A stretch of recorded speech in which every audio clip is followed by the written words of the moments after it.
conozcan cuál fue para nosotros el tema del día. Mirá. Me había dado.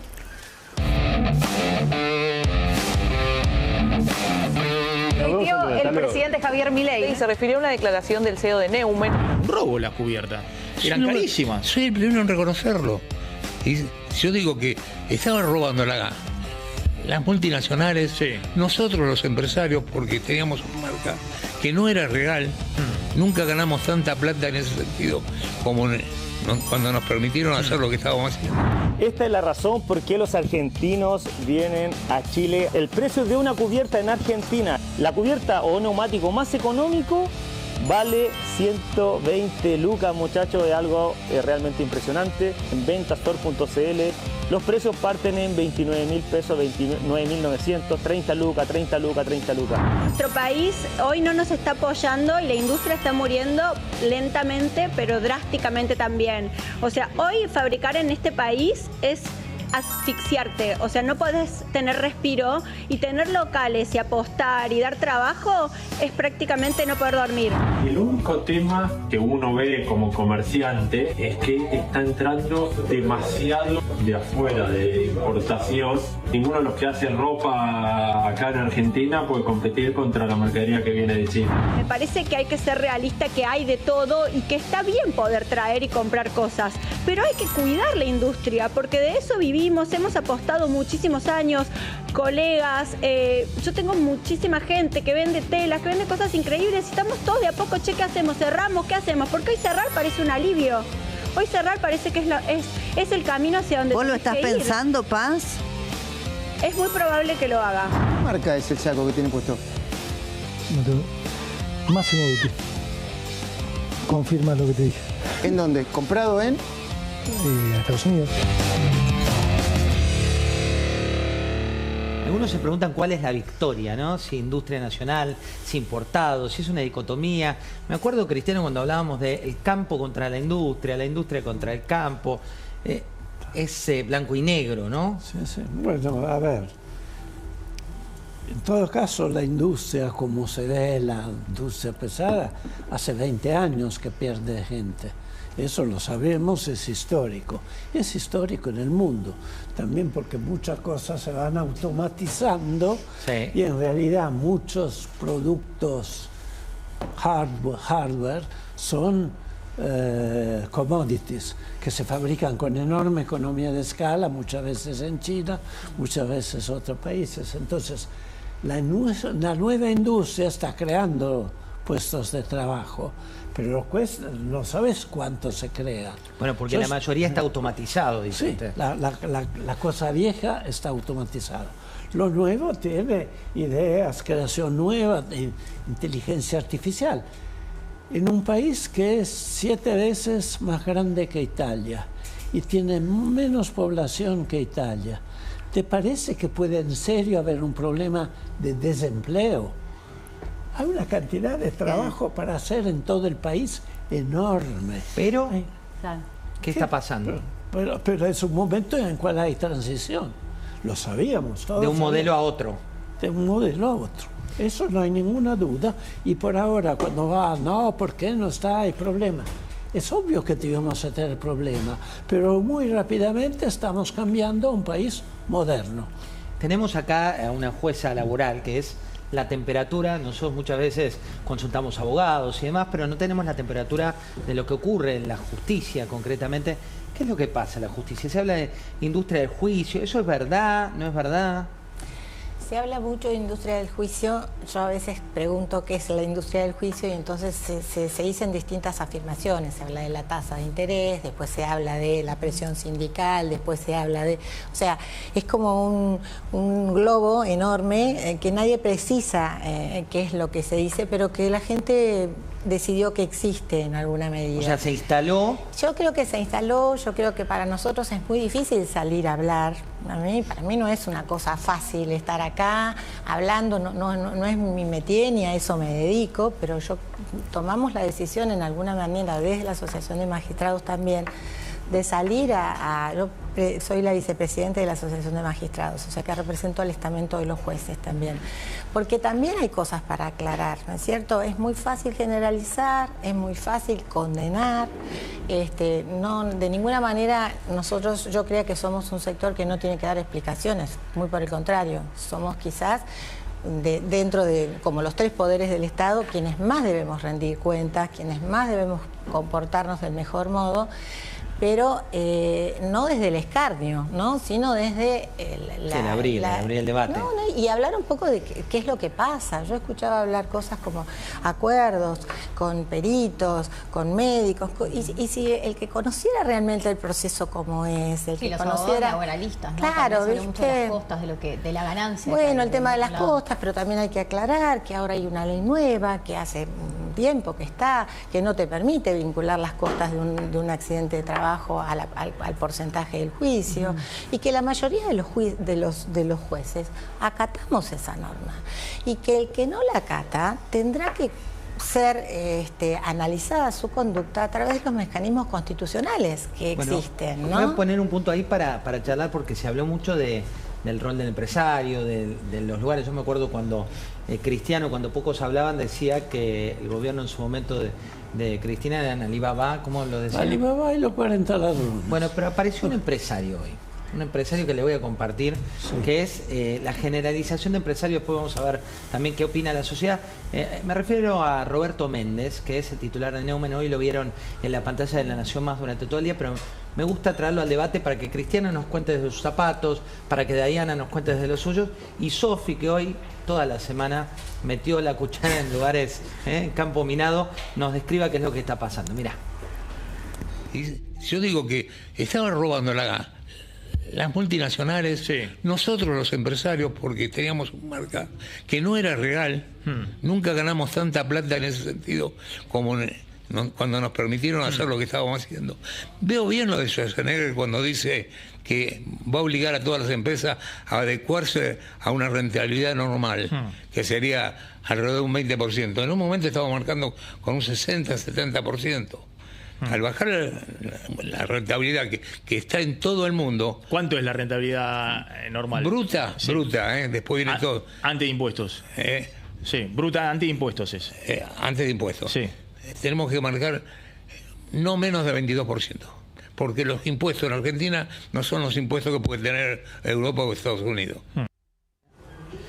Esta fue la respuesta que hizo el presidente de la Nación, dedicado a los delincuentes que hacen del nacionalismo barato una bandera para robar a los argentinos. Bien, Delphi, esto ocurrió más transcurrida la tarde, ¿no? Cuando empezó. Exactamente, y después hubo un ida y vuelta. Como bien vos decías, Méndez estuvo todo el día en lo que es la pantalla de La Nación Más, haciendo una aclaratoria de lo que habían sido sus dichos y hablando un poco, poniendo, digamos, en la lupa sobre las importaciones, ¿no? Es decir, el tema de, bueno, que estaba de acuerdo con el rumbo del gobierno, y esto llamó la atención más allá de las críticas del presidente, pero que había que poner la lupa en algún tipo de regulación, o por lo menos que no haya importaciones a mansalva, y lo cito a Méndez. Bueno, porque la declaración original también hay que darle crédito, en el programa de nuestro colega Máximo Montenegro, que lo vemos aquí los jueves. ¿Roban? ¿Quién roba? Los márgenes en la época kirchnerista eran del 80, 90. Yo no tengo mucha confianza en la honestidad del sector público. Eso no la tengo en ningún lugar del mundo. Siempre he visto el sector público no tener a alguien a hacer un verdadero control. Ahora, lo que fue, la cantidad que robaron en los últimos 20 años fue algo que para mí era tremendo. Nunca lo había visto, nunca se ha visto. Alibaba y los 40 ladrones eran enormes. Ahora, en todo este caos de robar, ¿dónde se robaba? ¿Se robaba en la intervención? ¿Se robaba en la CIRA? ¿Se robaba dónde? Se robaban todo, hasta el agua de los floreros, todo. Y era impresionante el nivel. Y bueno, en este desorden todos trataban de sacar ventaja. Entonces yo me acuerdo de haber ido a un ministro de Economía bueno, de los buenos, y decirle, cuánto pagábamos de más, por ejemplo, la chapa, ya que esta cosa. Y el ministro se da vuelta a su secretaria de Industria y dice, sí, pero Es verdad, Débora. Y sí, igual después lo echaron a ella. La pues, chapa que ahora está como un tema picante. Que ahora está el tema picante, pero era normal. Nadie hizo nada, se sabía. Pobre dijo, no puede ser. Y todo era así. Entonces es una economía que tiene que rehacerse. Ahora, la cuestión de los neumáticos, sabíamos todo. Todos iban a China a cambiar los neumáticos y costaban un cuarto de lo que costaban en Argentina. Chicos, no, hay que defender ¿qué? El neumático es una commodity que se hace en China y también para Michelin, también para grandes empresas, se hace en China. ¿Y qué? ¿Vamos a defender qué? ¿A quién hay que...? Sí, perdón, Sofía, por favor. No, que también neumáticos, tal vez el caso de FATE era un caso donde todo se hizo mal, donde estaba en un municipio donde le cobraban tasas altas, ingresos brutos altos por la provincia de Buenos Aires, un sindicato más de izquierda que pedía cosas insólitas. O sea, FATE tal vez era un ejemplo, pero después de FATE lo que estamos viendo es que el sector automotor también está cayendo la producción de autos y está cada vez viendo más importaciones. Bueno, a ver, en Europa estamos siendo invadidos por los japoneses, por los chinos. Antes era japonés, ahora por los chinos. Los chinos hoy hacen autos de alta calidad y de bajos precios porque tienen una escala, un mercado, un sistema de producción superior. Me dijeron que 30 millones de autos por año hacen en China. En Argentina se venden más o menos 700.000 autos, para tener una dimensión. 30 millones en Esta es la razón. Sí, aparte un precio tremendo. Vamos a ver a Mario Grimman antes de que se nos metan más voces acá que quieren sumarse. No sé de quién es la razón, pero veamos qué es lo que decía Mario Grimman. Dale. Mesetamiento. Entra audio. Y veníamos con una inercia que algunos podrán decir, bueno, pero eso pasó hace 2 años. Sí, claro, pero de las cosas buenas nos acordamos siempre. Porque ese momento, cuando estaba el plan platita con los anabólicos, como les decía, el consumo volaba porque la gente sabía que el dinero en el bolsillo le quemaba y había que salir rápidamente a desprenderse. Hoy eso no sucede, los precios están estables y es cierto, el consumo ha mermado, pero las expectativas de a poquito sabemos que esto va a funcionar. Y es cierto también, nosotros somos conscientes, es duro reconocerlo, que algunos vamos a quedar en el camino, pero ese es el precio que hay que pagar para que nuestros nietos, nuestros hijos tengan una Argentina normal, un país que progrese con futuro. Yo creo que vale la pena. Este capítulo de Grimman es el capítulo actual. Mario Grimman hace tiempo viene diciendo como titular de la Cámara Argentina de Comercio que está a favor de las políticas de Milei, lo ha dicho que cree que van a reactivar, que hay que desregular y demás, pero también tuvo un incidente hace poco tiempo en el marco del Council of Americas cuando Sturzenegger, invitado a la casa que era este foro, esto le decía. INACAP, del cual la CAC es parte, ha hecho una presentación en la justicia para preservar ese privilegio que para nosotros es ilegal, porque no se puede usar un convenio colectivo para imponer una obligación de pagar a los... Así que, Mario, te pido, por favor, si sería un gran gesto de bajar esa cautelar y no va a suceder. Bueno, no va a suceder. O sea que la casta se defiende con uñas y dientes. Pensé que me iba a llevar tu acuerdo para darla de baja. Bueno, estamos en democracia.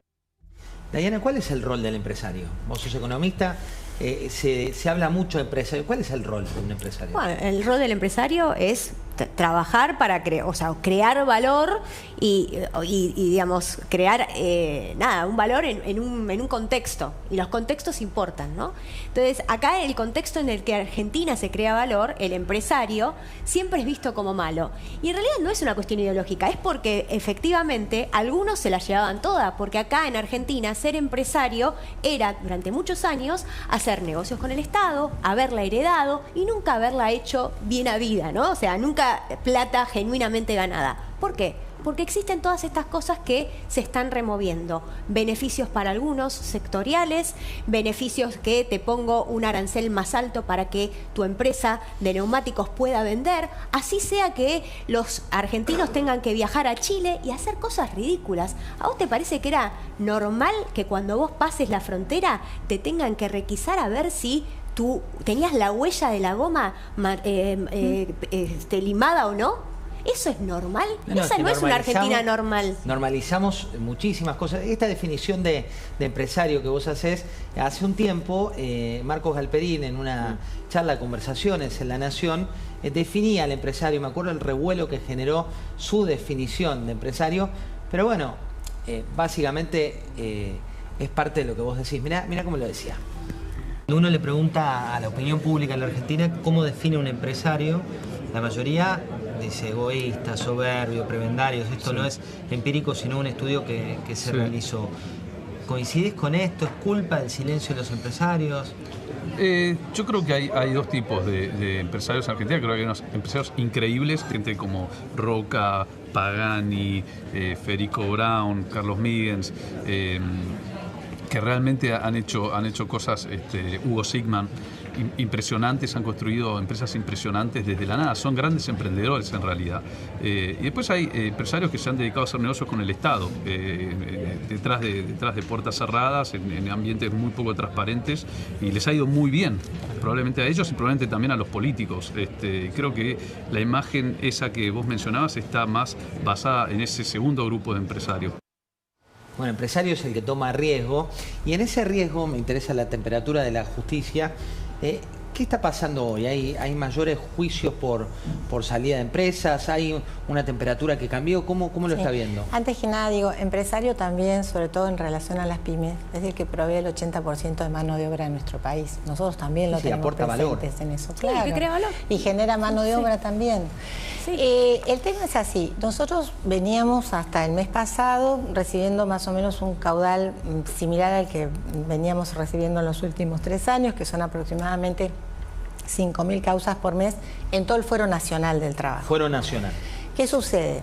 La ley que se va a tratar el viernes prevé la anulación de este fuero, ¿no? Es una cosa muy grave.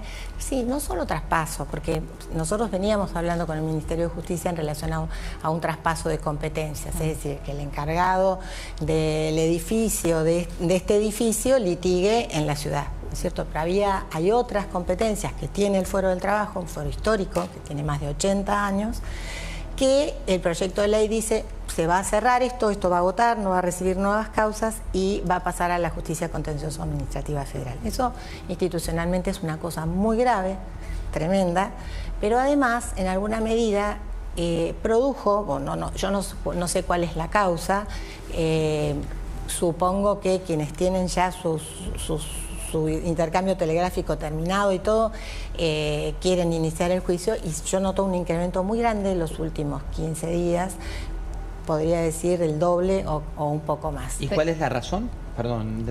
Supongo que es que las causas ingresen en la Justicia Nacional del Trabajo, o bien por un temor a que haya alguna retroactividad de la ley en algunos casos, que no sea claro. Y ahí le pregunto como jueza, porque hay un debate que está instalado. El gobierno dice que la reforma no es retroactiva en el sentido que no aplica a los que tienen un convenio anterior. Pero muchos laboralistas lo que están diciendo es, bueno, desde el momento que la reforma entra en vigencia, se aplica la ley vigente. Con lo cual, si bien la palabra retroactiva no aplica, en los hechos cambia la forma en la cual se va a juzgar o a legislar en ese sentido. ¿Cuál es la verdad? Lo que pasa es que en realidad yo creo que esa es la función principal que tiene el Poder Judicial, que es dar certeza, ¿no? O sea, es muy difícil, y yo entiendo que yo digamos he sido abogada de empresas y de abogados de trabajadores, no estuve todo el tiempo dentro del Poder Judicial y sé la realidad y lo que sucede cuando en alguna medida no hay un grado de certeza sobre la interpretación no es uniforme, y entonces en alguna medida esa es una responsabilidad que nos cabe a nosotros.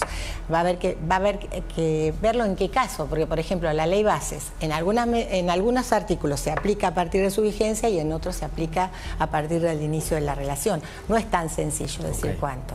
Ahora bueno, reforma una reforma luego de 50 años, por supuesto que es necesaria. Veremos en el tiempo si esta era la reforma que se necesitaba o no. Estamos estamos en la época, ¿no? Entonces siempre está bueno que eso se termina viendo en retrospectiva o en perspectiva. Pero, Sofía, hablando de esto, hoy hay como dos realidades de la economía, ¿no? Una que nos mostró el crecimiento de la industria, otra que tiene que ver con el empleo. ¿Cómo la...?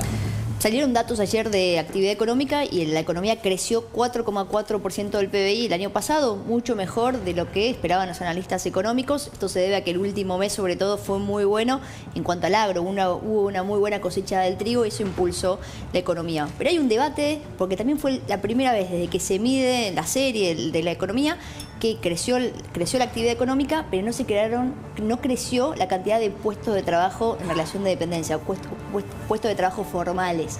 Y acá es el gran debate que viene. Tenemos un gobierno que festeja que baja el desempleo, que realmente bajó también la pobreza, y la verdad que es algo que tal vez en un principio, si uno decía que el gobierno iba a hacer un ajuste de 5 puntos al PBI, todo el mundo decía, pero esto es un caos social, político, y sin embargo terminó bajando la pobreza y el desempleo.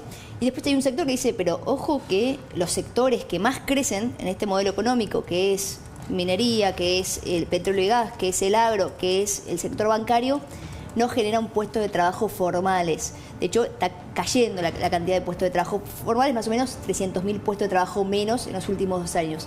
Y acá está el gran debate. Acá estamos viendo la barra verde, es cómo creció el sector del agro en primer lugar, después minería y canteras, que también es petróleo y gas, e intermediación financiera, que es sector bancario. Miren cómo creció el agro, casi más de 40%, casi 40%. Y la creación de puestos de trabajo está en rosa, cómo varió.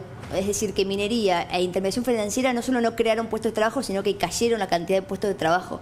Aún creciendo, siendo booming la actividad. Y tenemos después que industria y construcción, que son dos sectores que cayeron los últimos 2 años. Miren qué pasó con el empleo. Uno es industria, que cayó, está 8% abajo de 2 años atrás y cayó la cantidad de empleo 3%, y construcción, porque se paró la obra pública, 17% abajo en puestos de trabajo. Sofi, pongo un punto ahí. Cristiano, los dos peinamos canas, ¿no? Hace ya... Sí. Cuando ves esta foto, digo, vemos la foto de la industria, vemos la foto de la construcción, entendemos que hay un cambio de un modelo a otro. ¿Cómo se proyecta la película? Todos dijeron, por lo menos, lo que a mí me parece correcto, la actividad económica privada crea valor. Todo crea valor. Lo que tenemos que hacer en Argentina es crear mucho más valor para que la riqueza de Argentina sea mucho más grande y se le pueda repartir mucho más. Hasta ahora lo que hemos es destruido valor por 80 años. Hoy estamos creando valor en serio.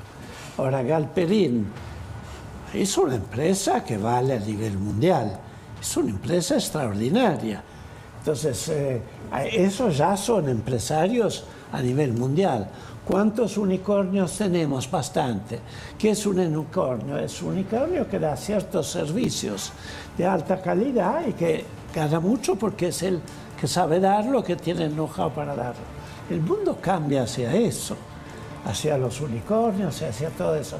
Si nosotros nos aceptamos el cambio, yo el otro día en el Congreso escuché algo que era una frase como, bueno, un chico que siempre estuvo robando, ya es un derecho adquirido. Entonces, ¿robar? Sí. Digo, ¿cómo es un derecho adquirido? Bueno, tiene que ganar lo que ganaba robando. Entonces, ya estamos a veces en la locura. Que tenía que hacerse una reforma impositiva, lo dicen, la reforma laboral, lo decían todos, lo dice cualquiera. No creo que alguien pensaba que no tenía que hacer una reforma laboral. Algunos dicen que la reforma impositiva también, y tal vez antes de abrir la economía, reforma impositiva. Eso se demoró. A ver, Diana, que hace cara, Diana. No, es que me mata porque dicen la reforma impositiva y después llegan y le dicen al gobierno, y la tenés que hacer con consenso, y la tenés que hacer con una mesa, y qué sé yo, y después vienen los gobernadores y te dicen, no, la mía no la toques. Bueno, cuando te dicen, vamos a bajar ganancias, no, esta no. Entonces, bueno, una Santa María logró que los encargados salieron de la reforma. Acá todos quedaron a salvo. Todos quieren, Bueno, quieren ser armas bellas ante la mía sociedad, está. pero siempre cuidando la de uno. Lo que decía Macri. Exacto. La mía está. Entonces, Macri tenía una versión que decía, entra uno por un ministro de Economía de Macri. Sí. Decía que entraba uno por una puerta, le decía, está muy bien lo que estás haciendo, pero era constructor, con la construcción no. Salía, felicitaciones. Venía otro y le decía, está muy bien lo que estás haciendo, pero con el comercio no. Y así era la puerta rotativa y terminaba mirando la foto y decía, bueno, ¿qué hacerlo? Y para todo su sector es imprescindible. Todos creen que no, lo mío es clave. O sea, y bueno, no, a veces no es así. Y a ver, el punto es que la reforma tributaria se necesita, pero ojo, también tienen que estar los gobernadores sentados en la mesa, porque si no, los únicos que bajaron hasta ahora impuestos es el gobierno nacional. Primero por la inflación, después por las retenciones, y ese es, o sea, y si no vas desfinanciando solamente a uno. Y los municipios también, gobernadores y municipios, porque y las tasas municipales las tasas son un robo. No, y aparte, ahí sí, Nobleza Obliga va a opinión. Hubo un activo para mí del gobierno de Milei. Cuando uno va a un supermercado, por ejemplo, no sé, en Pilar, que me tocó ir, y te aparece desglosado lo que cobra el municipio, decís, qué bueno, ojalá haya otro municipio que no me lo cobra. Antes no lo veías, era invisible eso. Sí, ahora hay una app donde podés reportar, salió justo hoy Argentina en Datos, puso, para que vos vayas y le mandes un mensajito a tu intendente y le digas, mira, esto es carísimo. Entonces creo que la reforma tributaria la podemos iniciar todos, o sea, demandando a nuestros gobernadores y a nuestros municipios, a nuestros intendentes, mira, esto lo tenés que bajar. Los supermercados hoy celebraron, pero antes de charlar y profundizar en eso, quiero compartir con ustedes dos realidades para traer a la mesa. Veamos estas dos realidades. La máquina que están viendo ahora es una Word 280, es una máquina alemana. ¿Qué hace? Nos saca el cono del lúpulo de la planta. Y esta máquina lo que hace es simplificar el trabajo y sacar en tiempo y forma este cultivo del campo de lúpulo. Gracias al Centro de Fondos de Inversiones y a la política de regulación, vamos a traer este año a la Argentina una Word. Esto hace que la producción local, nacional, vaya creciendo año a año.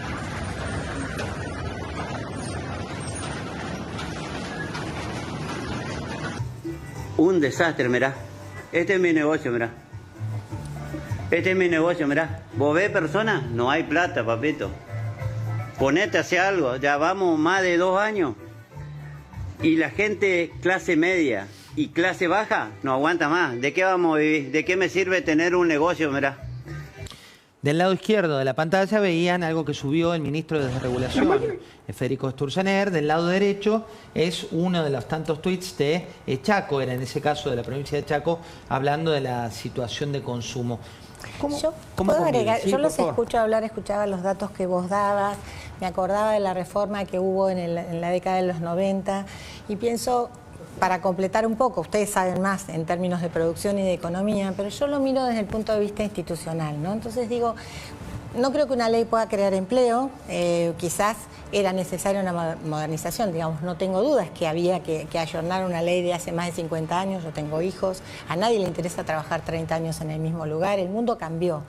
Ahora, me parece que hay una pata muy importante que es la de la certeza. Cuando quise hablar de certeza, quise hablar de seguridad jurídica, quise hablar de instituciones fuertes. Creo sinceramente que inversiones, que ganas de trabajar, que ganas de producir en un país se van a dar si las instituciones son fuertes, si el Poder Judicial es independiente, si los jueces podemos resolver con libertad.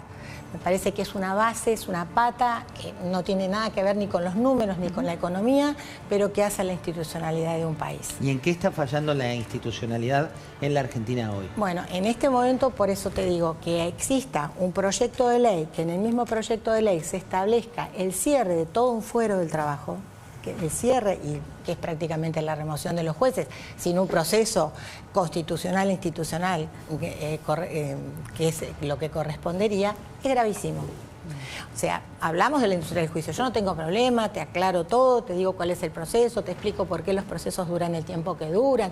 Tengo mirada sobre eso, no es que le escapo a eso, pero muchas veces eso tapa una cuestión que es mucho más grave. Ahora, la oposición más dura está amenazando justamente con presentar recursos una vez que se apruebe, digamos, la reforma laboral de inconstitucionalidad. ¿Usted ve otros puntos flacos dentro del proyecto que puedan avanzar en esto? Yo sobre el proyecto en el fondo no quiero introducirme porque tendría que resolverlo, pero quizás a veces y entiendo cuando uno está en la función de gobierno que son todos los sectores los que vienen y que quieren, ¿no? Pero a veces cuando se hace una cosa como tan rápida y no se puede debatir suficientemente, genera judicialidad. En una sociedad que está absolutamente judicializada, yo también lo entiendo, hoy nada nos gusta y todo lo llevamos a la justicia y que la justicia lo resuelva. Eso también es cierto. Pero que haya instituciones fuertes en un país es importante. Usted me dirá, pero yo creo que ayuda a que alguien tenga ganas de reglas claras, ¿no? Es decir, bueno, yo voy a invertir, pero yo sé lo que va a pasar más o menos. Hoy hablando con un embajador importante me decía, nuestros inversores están en la etapa, lo dicen en inglés, de esperar y mirar.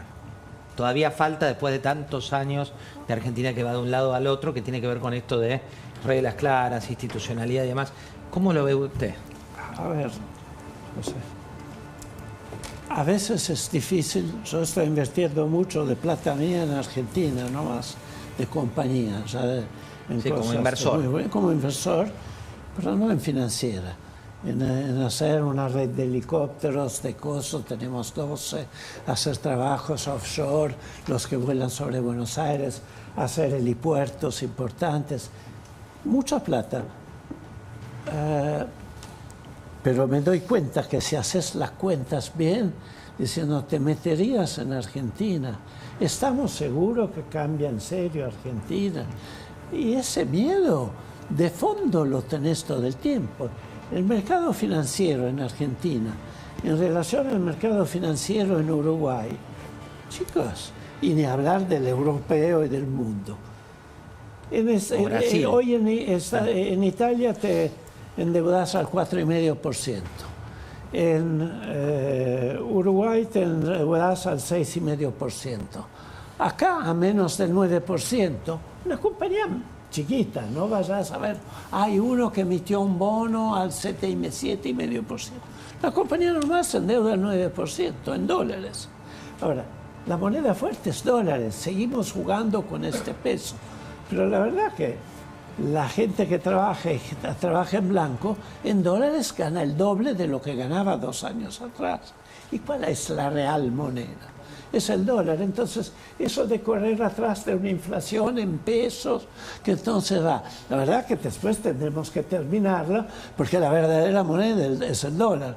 El peso es solo una moneda transaccional y para hacer ciertas estadísticas. Ese mundo tiene que cambiar, pero todos se resisten a cambiar a algo que está ¿Todos se resisten, Diana? Sí, evidentemente hay los guardianes del status quo porque sí, se tocan intereses. A algunos les cierran por ahí el fuero de donde trabajan, entonces dicen, entonces eso va a generar inseguridad jurídica. No sé, a mí me parece que hay una reforma que lo que está haciendo es dejar mucho más claro aspectos que eran súper discrecionales. La justicia social entraba entre las cuestiones que un juez tenía que tomar en el caso de una relación laboral y entender si había justicia social o no. Es de una amplitud fenomenal. Ahora está todo mucho más claro en cuáles son las variables que se pueden mira, esto puede ir de acá a acá, no puede ir de acá a acá y puede ser cualquier cosa. Eso para mí da una certeza mucho más grande que cualquier otra cosa. Después, sobre la institucionalidad, se decía que, bueno, por decreto, naturalmente, no puede hacerse una reforma. Ahora va a salir por el Congreso. Pasó por el Senado, fue a diputados, vuelve al Senado, hizo todo el caminito que tiene que hacer una ley. Es un buen punto ese para mostrar el derrotero de la reforma que el viernes, o sea, dentro de 2 días, va a llegar al Senado de la Nación y también, hay que decirlo, en el marco donde se venían pidiendo cierta flexibilidad al gobierno de ceder, dar, mover, ¿no? De no blancos negros. A ver, llega con el cambio del famoso artículo 44, ¿no? Que fue el que generó la polémica de las licencias médicas. Bueno, llega el viernes, prácticamente lo que hablan desde el oficialismo que va a ser un trámite express que puede llegar a tener cierta puja a nivel política, por supuesto, en un Senado donde, si bien hoy el peronismo está un tanto disminuido, además con algunas, digamos, con algunos legisladores que dieron el portazo, lo cierto es que puede haber algunos palos en la rueda, pero los números están. Ahora llega también con otro debate interesante, que es el régimen de penal juvenil, ¿no? Que eso también se va a dar el viernes. Bueno, el que tiene que ver con ciertas demandas sociales, al menos en términos de encuesta. Después hay que ver si es efectiva o no determinada política, pero mirá el derrotero de la reforma laboral.